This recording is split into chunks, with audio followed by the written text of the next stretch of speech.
Kafka came late, relatively late into my life, not as a graduate student, not as an undergraduate student, but I was already an assistant professor, and I was at an institute for style in Boulder, Colorado, an NEH institute, and we were all supposed to break up and do things, talk about readings we enjoyed, and talk about it in terms of Roland Barthes.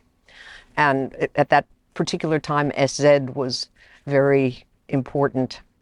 And I decided I would pick a very little story by Kafka, a common confusion, an everyday confusion. It's translated in various ways, and see how that might fit into the 5 topics that Barthes broke up in SZ. And it was just a discussion. And after that, all of a sudden, I thought, well, this might be an interesting paper. So I worked it up, and lo and behold, I got it published in PMLA. And that was my breakthrough into the world of Kafka. And once I started with Kafka, I couldn't stop. He's like eating potato chips. It's you need to find out more and more and more. And I think I was maybe 32 or 33 at that time. In the United States, Kafka, at least during the time that I was a professor and working with students, we had a little bit of an interest through the high schools, because the high schools would always incorporate the Metamorphosis into the reading, into the high school reading. So people who then came to learn about Kafka as students already had a foot in the door. That has changed radically in the last 5 to 10 years, but more than that. Then working on Kafka in the United States, once you are recognized, have written something on Kafka, it's a wonderfully welcoming community. And once you begin to write on Kafka and get into the community, they envelop you. It's wonderful. And the older scholars at that point, Stanley Korngold was one of the older scholars, and Walter Sokal.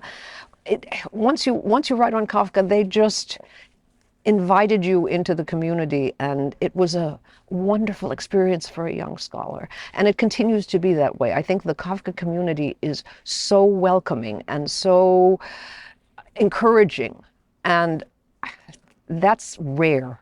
That is rare. I know there are other literary societies in the United States, but I don't think any really is the way the Kafka world is. And it's because everybody in the United States knows Kafka, or at least the word Kafka, Kafkaesque, but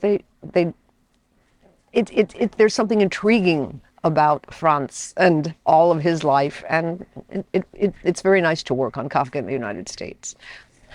I think also, just to say that students in high schools used to read at least the Metamorphosis. So there was a connection to this great world literary presence. And so then when you taught Kafka works at the university, you already could start at a level. They'd had one introduction and you could go on from there. So it was very nice. In North Carolina, I've been there 21 years.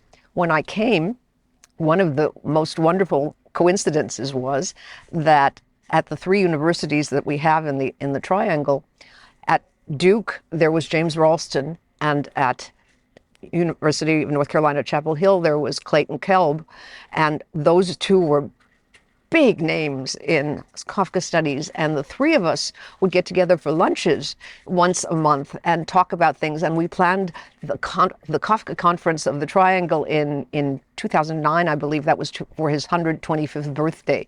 And that was an adventure, because that was the first time I'd ever planned a conference, and we had a lovely time, and that was very important. Thinking about where I want to see Kafka studies go in the future is a tough question, because Kafka studies go where they want to, and I think that's appropriate. To prescribe what should be done with Kafka or whatever, no. I think the most creative research and the most creative work now being done is out of personal interest and thinking about that in connection with Kafka. I would like to see Kafka as Kafka at the bottom of it. I mean, not as a person, but just getting back to the works and the reality of the text always dealing with the text. I'm a textual critic, and I love just working with the words. And one of the most wonderful things about Kafka to me is every time you read, even the little stories, which I personally love most, you find something new in it. You find, how is that possible?